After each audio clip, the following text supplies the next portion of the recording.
Selamat sore. Boleh saya undang jemaat yang dikasihi Tuhan untuk bangkit berdiri. Kita akan mulai ibadah kita pada sore hari ini. Kita nyanyikan sebuah pujian Tuhan diri.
Tuhan, hanya Engkau yang patut untuk ditinggikan. Terima kasih ya Bapa, terima kasih Tuhan Yesus atas anugerah dan pertolongan-Mu Tuhan, sehingga kami bisa tiba di tempat ini untuk kami memuji membesarkan nama-Mu ya Tuhan. Seberapapun kami yang ada Tuhan, kiranya Engkau tolong kami semua. Mungkin kami datang membawa beban, membawa masalah, mungkin kami juga ada yang sakit, kiranya Engkau jamah kami, Engkau tolong kami Tuhan, pribadi lepas pribadi, agar kami pulang, kami mendapat berkat pertolongan dari Tuhan. Terima kasih Tuhan Yesus. Kami akan membuka ibadah kami alaskan hanya dalam nama Tuhan Yesus Kristus. Haleluya. Amin. Shalom. Selamat sore. Selamat kita berkumpul dalam kasih Tuhan. Kita akan nyanyikan pujian Dia tidak mampu.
pujian. Kalau ada yang mau bersaksi, saya persilahkan.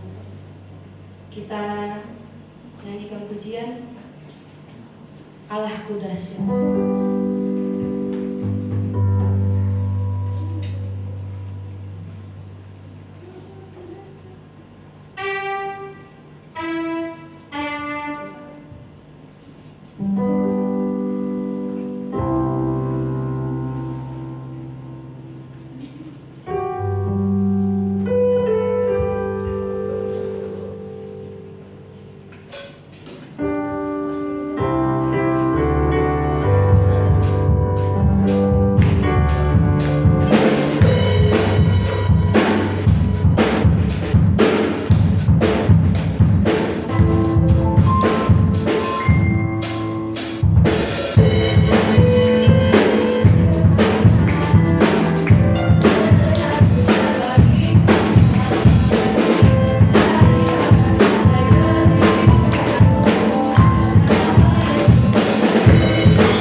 biarlah pujian ini boleh menyenangkan hati Tuhan.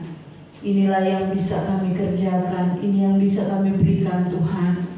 Karena sungguh Engkau Tuhan yang layak untuk dipuji dan disembah. Tiba saatnya kami yang datang. Kami mau siapkan hati kami, pikiran kami, seluruh hidup kami untuk kami mau terima firman-Mu. Sucikan hati kami, pikiran kami Tuhan. Terlebih kami hamba-Mu yang akan menyampaikan isi hati-Mu. Pengurapan dari Roh Kudus mengalir atas hamba-Mu. Dan biarlah setiap ucapan yang keluar dari lidah bibir kami hamba-Mu itu diurapi dan berasal dari Tuhan. Kami mau siapkan hati kami. Kami mau sambut firman-Mu di dalam nama Tuhan Yesus. Haleluya. Amin. Puji Tuhan. Salam. Selamat sore. Selamat bertemu dalam kasih Tuhan Yesus Kristus. Haleluya. Kita ketemu lagi Bapak Ibu Saudara di Kamis yang terakhir di bulan Agustus, ya. Karena Kamis depan kita sudah ada di bulan September. Tidak terasa waktu berjalan terus. Dan saya bersyukur sama Tuhan kalau saya dan Bapak Ibu Saudara keluarga Makedonia kita sehat dan diberikan umur panjang. Amin. Baik Bapak Ibu Saudara yang dikasih Tuhan, kita mau sama-sama lihat Alkitab kita. Kita mau buka di dalam Alkitab, di dalam 2 Korintus pasalnya yang ke-6. Kitab 2 Korintus pasalnya yang ke-6.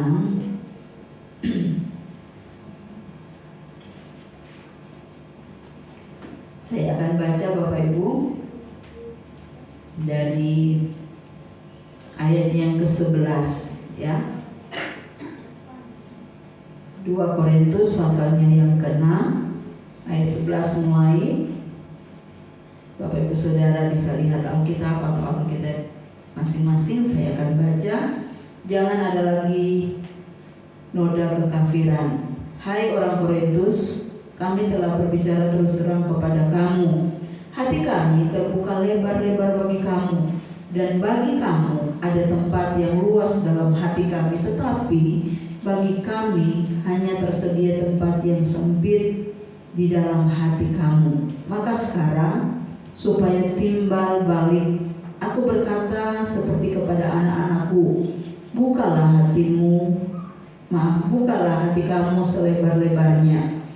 Janganlah kamu merupakan pasangan yang tidak seimbang dengan orang-orang yang tak percaya. Sebab persamaan apakah yang terdapat antara kebenaran dan kedurhakaan? Atau bagaimanakah terang dapat bersatu dengan gelap? Persamaan apakah yang terdapat antara Kristus dan Belial? Apakah bagian bersama orang-orang percaya dengan orang-orang tak percaya? Apakah hubungan bait Allah dengan berhala? Karena kita adalah bait dari Allah yang hidup menurut firman Allah ini. Aku akan diam bersama-sama dengan mereka dan hidup di tengah-tengah mereka. Dan aku akan menjadi Allah mereka, dan mereka akan menjadi umatku. Sebab itu keluarlah kamu dari antara mereka dan pisahkanlah dirimu dari mereka, firman Tuhan.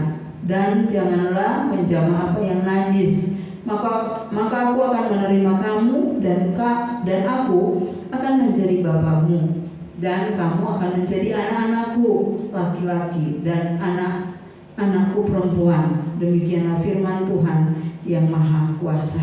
Amin. Puji Tuhan.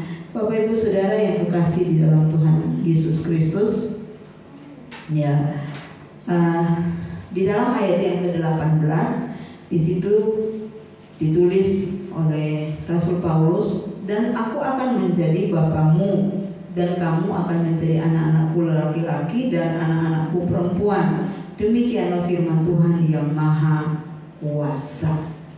Puji Tuhan, ya. Di sini Bapak Ibu Saudara yang dikasihi Tuhan, ya, jemaat yang ada di Korintus itu adalah jemaat yang dibangun oleh Rasul Paulus.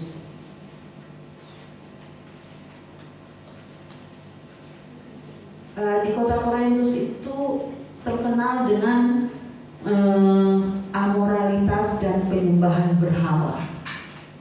Jadi sangat kuat ini Bapak Ibu Saudara di kota Korintus. Dan saat Rasul Paulus melayani di sana, terjadi perpecahan, terjadi perselisihan, ya, terjadi pertentangan mengenai hal-hal yang rohani. Karena perilaku dari orang-orang Korintus itu sangat dipengaruhi oleh budaya yang ada. Terlebih yang tadi saya katakan amoral, ya, yang terjadi di sana. Sehingga Rasul Paulus, dia sebagai hamba Tuhan, dia sebagai pelayan Tuhan, dia harus meluruskan keberadaan hidup dari orang-orang Korintus yang saat itu sudah percaya sama Tuhan, ya. Suratan Rasul Paulus kepada jemaat yang ada di Korintus kebanyakan untuk menasihati mereka, membimbing mereka, menegur mereka, ya, supaya kehidupan mereka itu menjadi hidup yang selaras dan seturut dengan firman Tuhan. Bapak Ibu Saudara yang kekasih di dalam Tuhan, kata Rasul Paulus di sini di dalam judul perikopnya di 2 Korintus 6 pasal yang ayatnya ke-11 dan sampai 18, jangan ada lagi noda kekafiran. Betapa hati Paulus itu sangat mengasihi jemaat yang ada di Korintus, ya. Sampai-sampai dia katakan di ayat yang ke-11 yang saya baca tadi, hai orang Korintus, kami telah berbicara terus terang kepada kamu. Hati kami terbuka lebar-lebar bagi kamu, dan bagi kamu ada tempat yang luas dalam hati kami, ya. Betapa Rasul Paulus sebagai hamba Tuhan, pelayan Tuhan, ya. Kalau jemaat yang dia lahirkan, tentu dia sangat bertanggung jawab. Yang tidak dilahirkan aja, ya, harus bertanggung jawab. Apalagi jemaat ini, jemaat yang dari tidak percaya sama Tuhan, percaya, akhirnya mereka percaya sama Tuhan.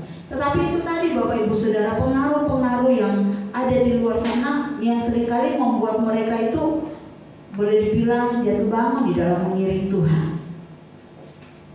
Sampai-sampai Rasul Paulus katakan kepada mereka, ya, bagi kamu, ya, dalam hati kami, dalam hidup Rasul Paulus ada tempat yang sangat luas, ya, tetapi bagi kami hanya tersedia tempat yang sempit di dalam hati kamu.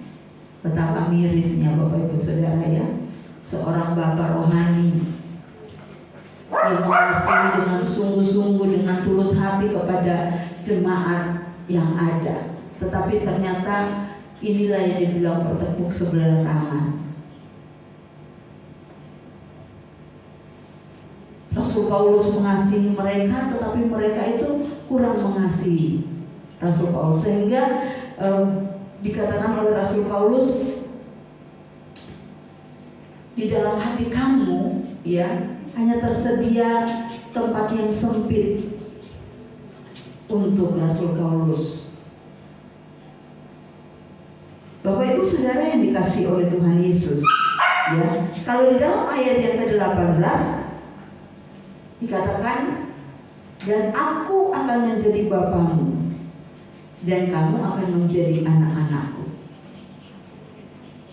di mana panggilan untuk orang-orang percaya atau untuk anak-anak Tuhan di dalam ayat-ayat ini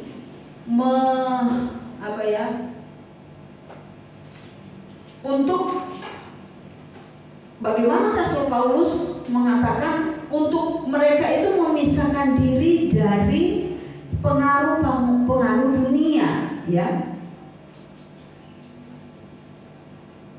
Kalau dulu Bapak Ibu Saudara, ayatnya yang ke-14 ini, kadang-kadang saya berpikir itu untuk orang-orang muda yang cari pasangan. Tetapi sebenarnya lebih luas lagi, ya. Dikatakan dalam ayat 14, janganlah kamu merupakan pasangan yang tidak seimbang dengan orang-orang yang tak percaya. Sebab persamaan apakah terdapat antara kebenaran dan kedurhakaan, atau bagaimanakah terang dapat bersatu dengan gelap? Oke, itu untuk anak-anak muda yang cari pasangan. Kalau dirindukan Tuhan lewat suratan Rasul Paulus ini, supaya cari yang seiman. Amin. Cari yang sama-sama percaya Tuhan Yesus. Tetapi lebih lagi dalam dari ayat ini, Bapak Ibu Saudara, Rasul Paulus mau katakan kepada jemaat yang ada di Korintus, ya, pisahkan dirimu dari hal-hal yang tidak kudus. Pisahkan dirimu dari hal-hal yang dimana di situ banyak pengaruh-pengaruh dunia yang bisa membawa kamu kepada kegelapan. Jadi kalau kita sudah menjadi anak Tuhan, percaya sama Tuhan, biarlah tetap sungguh-sungguh, amin. Tetap nyatakan, tunjukkan kesetiaan kita sama Tuhan. Ya, jangan percaya kita dicampur dengan hal-hal duniawi. Jangan percaya kita dicemarkan dengan perkara-perkara yang di dalamnya ada unsur-unsur dosa.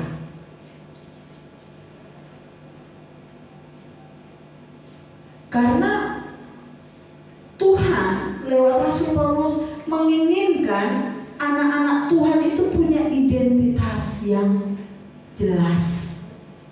Jangan abu-abu jadi anak Tuhan. Amin.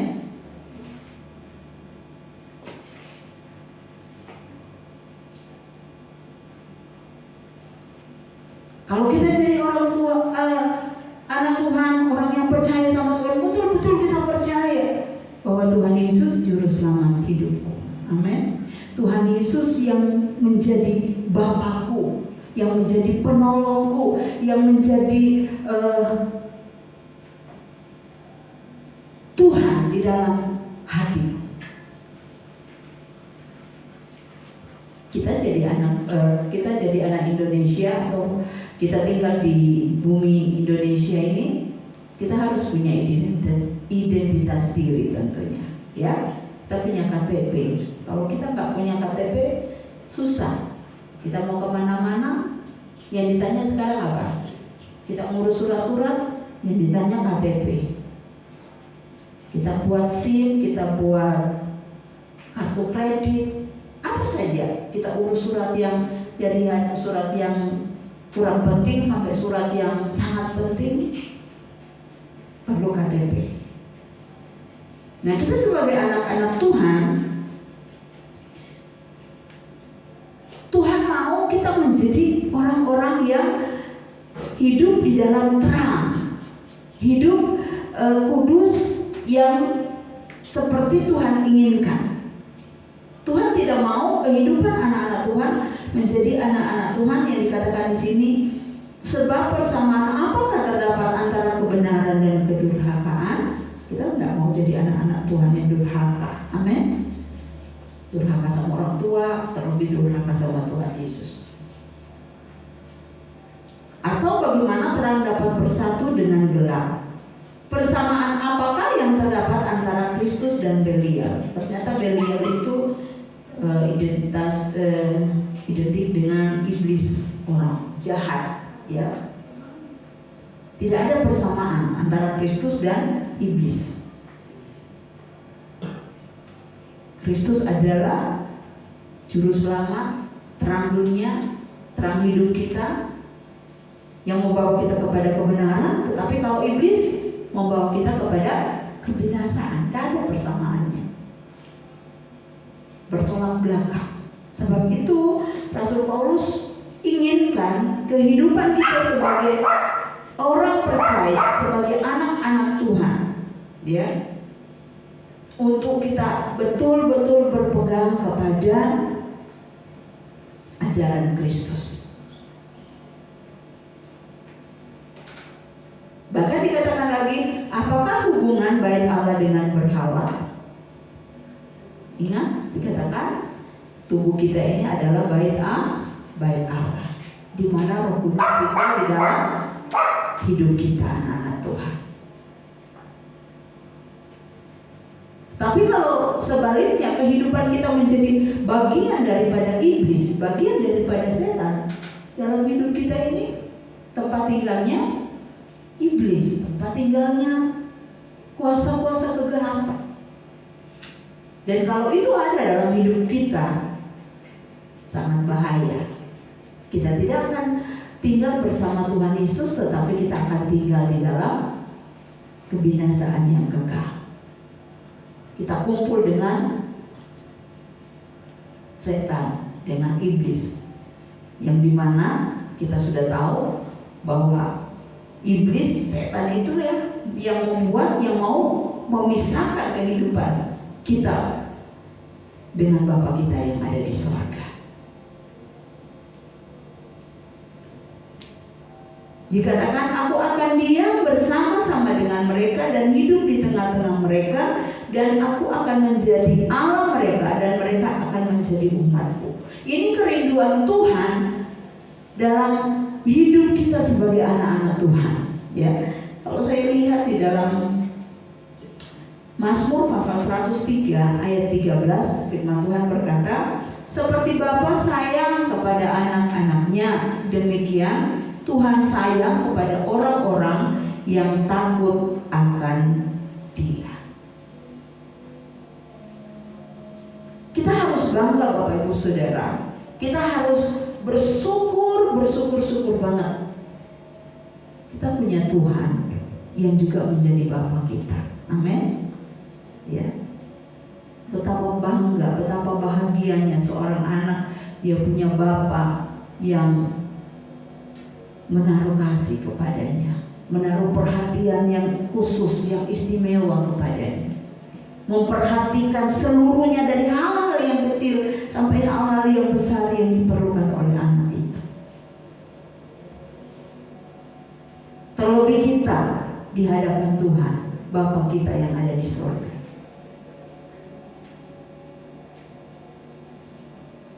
Bapa yang menyayangi anaknya, demikian Tuhan sayang hidup saya dan Bapak Ibu Saudara. Amin. Dia tidak hanya melihat dari jauh kehidupan saudara, Bapak Ibu Saudara dan saya, tetapi dikatakan dalam firman Tuhan, Dia akan diam bersama-sama dengan anak-anaknya. Dia tidak akan biarkan sendirian. Dan bukan hanya hidup dan diam bersama-sama dengan anak-anaknya dalam hidup saudara dan saya, Tuhan juga akan menjadi Allah.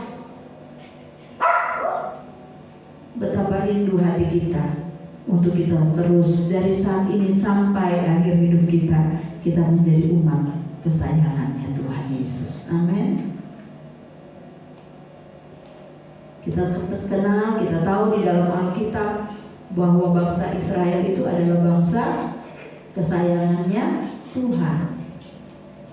Kalau Tuhan tidak sayang bangsa Israel, Bapak Ibu Saudara, sekali mereka berbuat kesalahan, sekali mereka berontak sama Tuhan lewat Musa, mereka berontak sama Musa itu, mereka juga berontak sama Tuhan, karena saat itu Musa adalah hamba Tuhan, nabi Tuhan yang Tuhan pakai untuk membawa mereka keluar dari Mesir dan menuntun, membawa mereka untuk berjalan di padang belantara.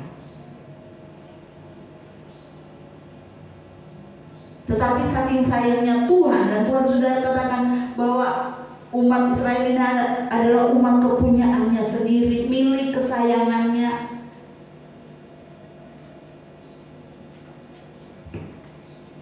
Tetap saja kasih setia Tuhan itu Tuhan berikan untuk umat Israel. Tetapi kesetiaan Tuhan, panjang sabar Tuhan itu bukan membuat, kalau untuk kita yang hidup di zaman anugerah ini, bukan membuat kita seenaknya kita berbuat salah, dosa di hadapan Tuhan, bukan Bapak Ibu Saudara. Tetapi biarlah di saat kita menyadari bahwa Tuhan itu ada bersama kita, hidup di dalam kehidupan kita, ada di tengah-tengah kehidupan rumah tangga kita. Kita mau bawa hidup kita untuk hidup paling enggak hari ini melakukan apa yang Tuhan perintahkan untuk kita kerjakan. Amin. Hari besok kita juga mau bawa hidup kita. Tuhan, tolong saya untuk saya bisa hidup seturut dengan firman Tuhan. Dengan demikian Bapak Ibu Saudara dikasih Tuhan, kita mengurangi hal-hal yang dimana membuat kita berdosa. Kalau dalam hidup kita hari demi hari yang kita lewati, yang kita akan lalui, kita minta Tuhan bimbing kita. Amin. Supaya pengaruh-pengaruh duniawi itu jauh dari hidup kita. Ya memang selama kita ada di dalam dunia ini Bapak Ibu Saudara,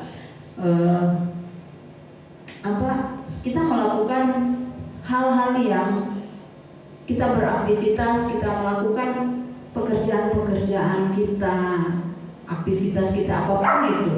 Tetapi kadang-kadang di dalam kegiatan hari yang sepanjang hari yang kita lewati itu kadang-kadang tanpa kita sadari kita berbuat dosa, ya. Tanpa mungkin kita sadari kita melakukan hal-hal yang sifatnya duniawi. Oleh sebab itu cepat-cepat kita bertobat. Amin. Sehingga dosa itu tidak numpuk-numpuk dalam hidup kita. Karena kita tahu firman Tuhan katakan bahwa kita ini anak-anaknya Tuhan. Amin. Kita miliknya Tuhan.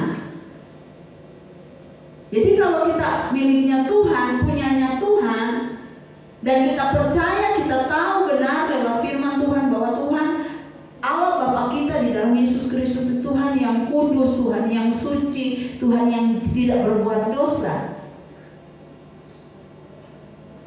Tentu kita juga rindu anak Tuhan.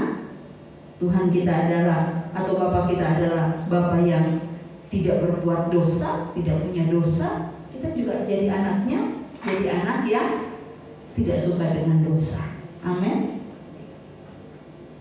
Saya Bapak Ibu Saudara, kalau saat saya kerja cabut rumput ya di depan dapur itu, kadang-kadang rumput itu kalau tidak dicabuti ya, dia masih kecil, saya biarkan. Kalau sudah banyak, sudah rimbun begitu, susah untuk dicabut satu-satu.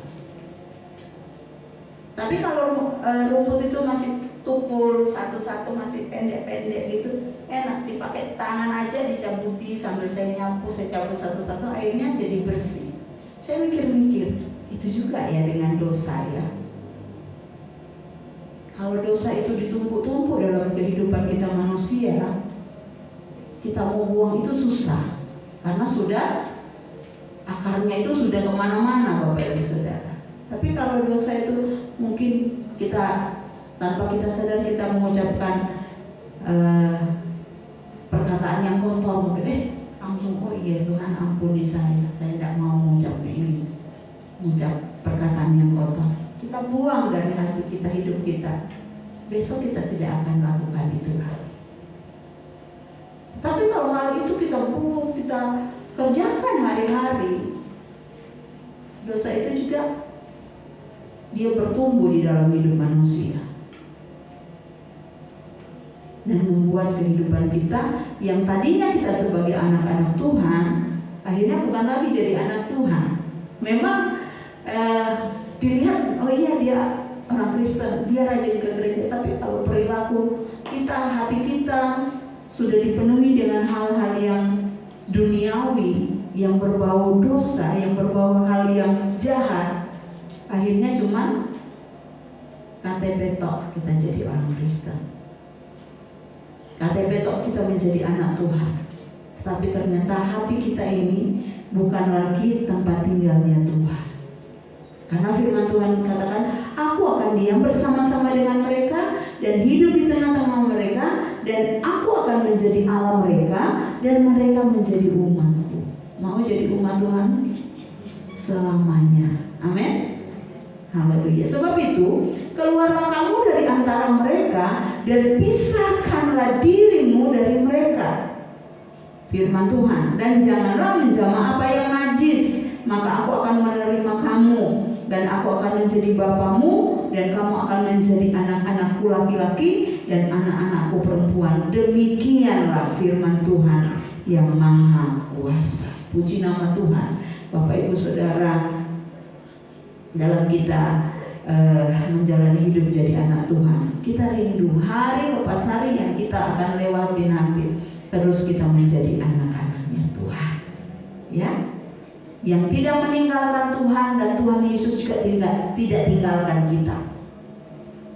Kalau kita terpercaya bahwa Tuhan Yesus itu Immanuel dalam hidup kita, mari berjalanlah bersama dengan Tuhan. Amin. Ya. Saya kemarin Bapak Ibu Saudara waktu mengikuti kebaktian hamba-hamba Tuhan garis depan yang ada di Moyoketen, Bapak Pendeta Frinatal, dia bawakan renungan firman Tuhan, dan dia katakan tentang itu Matius, ya, Matius, tentang kuk yang kupasang itu ringan. Bapak Ibu Saudara, saya sangat terberkati dengan ilustrasi yang beliau berikan, ya. Itu Matius berapa ya? 11 kalau saya tidak. Iya, Matius pasal 11 ayat yang ke-28. Marilah kepadaku semua yang letih lesu dan berbeban berat, aku akan memberi kelegaan kepadamu. Pikulah kuk yang kupasang dan belajarlah padaku, karena aku lemah lembut dan rendah hati, dan jiwamu akan mendapat ketenangan. Beliau mengilustrasikan bagaimana kuk yang dipasang Tuhan. Kuk itu apa? Bapak Ibu Saudara pernah lihat Bapak tani membajak sawah pakai sapi? Pernah lihat? Ya. Kalau zaman dulu udah tahu, kalau sekarang mungkin lebih canggih, sudah pakai mesin, ya. Dulu itu sapi 2 ekor ditaruh kuk, ditaruh kayak kayu balok itu di leher, ya. Dan diikat gitu. Jadi sepasang sapi ini yang dipasang kuk itu, yang dipasang kayu atau balok itu di lehernya, dia akan berjalan bersamaan seiring dengan perintah daripada Pak Tani. Nah, Pak Frinatal itu kasih ilustrasi di mana dia mengumpamakan dia adalah Tuhan Yesus, dan waktu itu Om Ferry yang jadi alat peraganya, dan Om Ferry jadi anak, ya, yang dimana dipasang kuk yang ada. Jadi Pak Frinatal itu bilang, Om Ferry itu kalau misalnya mau jalan sendiri tidak bisa, karena ada Tuhan Yesus yang mengendalikan, ya. Jadi kuk itu satunya Tuhan Yesus, satunya Om Ferry gitu. Jadi mau lepas dari kuk yang dipasang itu tidak bisa, dan harus berjalan menurut apa yang Pak Frinatal mau. Pak Frinatal itu mau lewat ke kanan, ya ke kanan, kiri, mau maju, ya manut. Dan dikatakan seperti itulah kehidupan anak-anak Tuhan kalau kita mau berjalan bersama dengan Tuhan Yesus, ya. Beban yang Tuhan taruh di dalam hidup kita sebagai anak-anak Tuhan, kalau bersama dengan Yesus, semuanya akan enak. Amin. Ayat yang ke-30 dikatakan, sebab kuk yang kupasang itu enak dan bebanku ringan, karena ada Yesus bersama dengan anak-anaknya. Amin. Jadi dalam hidup kita sebagai anak-anak Tuhan, sekalipun ada banyak beban-beban yang kita sementara pikul hari-hari ini, ya, biarlah kita mau jadikan hidup kita di hadapan Tuhan. Kita mau katakan, Tuhan, aku anakmu, Engkau yang menuntunku, Engkau yang mengendalikan hidupku. Amin. Karena janji Tuhan itu ya dan amin untuk kita. Kalau dia kata dikatakan dia mau jadikan kita anak-anaknya, dan kita menjadi anak-anak yang manut, yang setia sama dia. Enak perjalanan hidup kita, walaupun kelihatannya berat.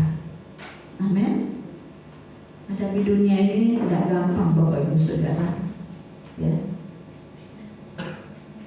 Tetapi kita punya Bapa, Sang Juru Selamat, Bapa yang kekal, Bapa yang menjadi penolong satu-satunya yang hebat dalam hidup kita. Amin. Yang menjadi kebanggaan kita sebagai anak-anak Tuhan. Sebab itu Bapak Ibu Saudara dikasihi Tuhan, ya, kalau engkau sendiri, ingat engkau punya Bapa, Tuhan Yesus Kristus. Amin. Siang malam dia ada buat kita. Dia tidak pernah lupakan kita, ya. Renungan firman Tuhan saya tidak panjangkan, tetapi mari Bapak Ibu Saudara dikasih Tuhan, kalau Tuhan sudah katakan dia sayang kita, kita mau menurut apa katanya Tuhan. Tuhan baik, Tuhan setia, dan Tuhan yang setia itu akan menggenapi setiap janjinya dalam hidup anak-anaknya. Mari Om Beri, kita sama-sama bangkit berdiri. Bapa, Engkau sungguh baik, kasih-Mu melimpah di hidupku.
kasih-Nya, kasih dan rahmat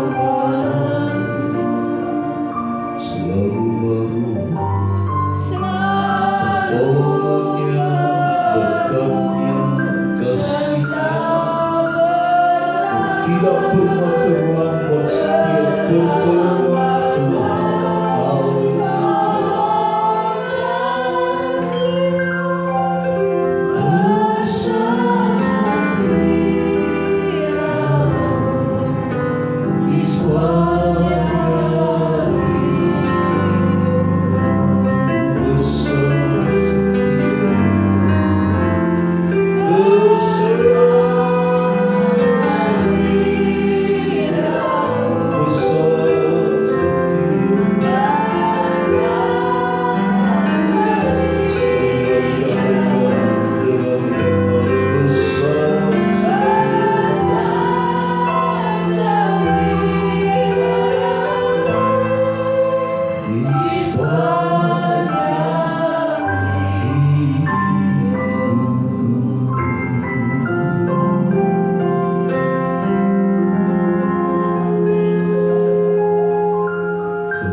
Segala kasih kemurahan Tuhan yang Tuhan limpahkan dalam kehidupan kami terbukti sampai saat ini kami boleh ada sebagaimana kami ada, bahkan kami boleh bersekutu dalam fellowship yang indah, dalam ibadah kami kepadamu sore hari ini ya Tuhan. Kiranya berkat Allah dilimpahkan, kebenaran firman-Mu dinyatakan dalam setiap kehidupan kami. Jadikan hidup kami menjadi hidup sebagai pelaku firman, sehingga kemanapun kami berada, firman Allah boleh berjalan bersama-sama kami. Hidup kami mencerminkan Tuhan Yesus yang mengasihi kami, yang menunjukkan kasih-Mu dalam hidup kami, dan kami wujud nyatakan dalam pribadi kami lewat perbuatan-perbuatan kami. Terpujilah nama Tuhan Yesus. Terima kasih Bapa, memberkati malam hari ini. Kau tahu setiap kami anak-anak-Mu diberkati Tuhan, setiap kami yang datang. Berkati Yosi, berkati Musukri, berkati Ubaini, berkati Ibu Niken, berkati Ibel dan Angelika, berkati haleluya Ibu Tuti, berkati Ibu Supatmini, berkati Pak Kardi, berkati Ibu Susi, berkati Ibu Cindy dan Jo, berkati Ibu Lucy dan haleluya Fanya, berkati Yona, berkati Alvina, berkati kami hamba-Mu suami istri, berkati kami semua yang malam hari ini hadir. Engkau tahu dan Engkau memberkati kami. Tidak ada satupun kami yang ditinggalkan Tuhan. Semua kami merasakan kebaikan Tuhan yang dahsyat, yang di dalamnya nama Tuhan dipermuliakan, dibesarkan. Terima kasih Bapa. Sebentar kami akan pulang ke rumah kami masing-masing. Biar berkat Allah dicurahkan dalam setiap kehidupan kami semua. Mari kita mengangkat kedua tangan kita dan terimalah Bapak saudaraku yang kasih. Terimalah berkat rahmat dari Allah Bapa, kasih sayang dari Tuhan Yesus Kristus, persekutuan dalam Roh-Nya yang kudus menyertai kita dari saat ini sampai Maranatha. Tuhan Yesus datang yang kedua kali menjemput kita semua. Tuhan dipermuliakan, dibesarkan. Tuhan berkati engkau dan melindungi engkau. Amin. Tuhan menyinari engkau dengan wajah-Nya dan memberi engkau kasih karunia. Amin. Tuhan menghadapkan wajah-Nya kepadamu dan memberi engkau damai sejahtera. Kita terima berkat Tuhan, kita bawa pulang, dan kita jadikan berkat ini untuk memberkati banyak orang untuk kemuliaan Tuhan. Dalam nama Tuhan Yesus Kristus kami berdoa. Semua yang berkati Tuhan katakan haleluya.